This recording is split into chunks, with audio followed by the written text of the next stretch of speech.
എന്താ കാര്യം പോലെ എടുത്തു പറയേണ്ട ഒരു പെർഫോമൻസ് ആണ് ഡയറക്ടർ അൽഫോൺസ് പുത്രന്റെ ഒരു കീടലം പെർഫോമൻസ് ഉണ്ട് ഈ പടത്തിൽ. ഓ മാൻ, കൊടിയേറി മക്കളെ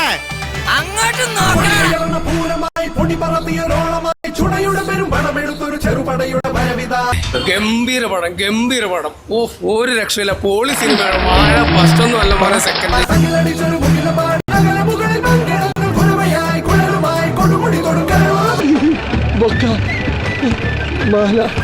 ഇതിനൊരു ക്ലൈമാക്സ് ഉണ്ടോ? ഓ അത് തരണ ഒരു ഹൈ ഉണ്ടല്ലോ.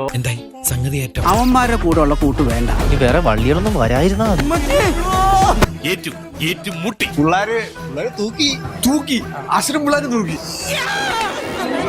നമുക്ക് വേണ്ടി അത്രയും കാത്തിരിക്കുന്നു, നമ്മൾ അത്ര ഇഷ്ടപ്പെടുന്നു, നമ്മളൊരു സിനിമ വരുമ്പോൾ ഇത്രയും പിന്തുണ തരുന്നു.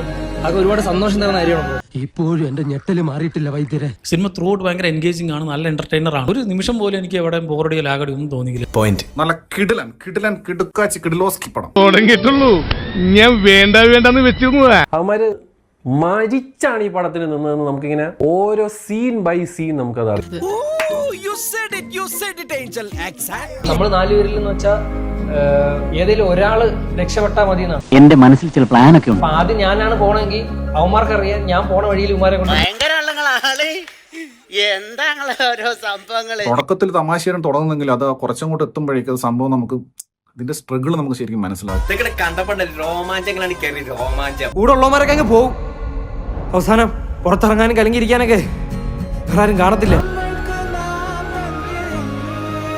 നിങ്ങൾക്കൊരു ചേട്ടനും അനിയനും അനിയത്തിയോ ഒക്കെ ഉണ്ടെങ്കിൽ, നിങ്ങൾ കൂട്ടുകാരന്മാരെ ആ ഒരു ലെവലിലാണ് നിങ്ങൾ കാണുന്നതെങ്കിൽ, this movie is going to make you cry.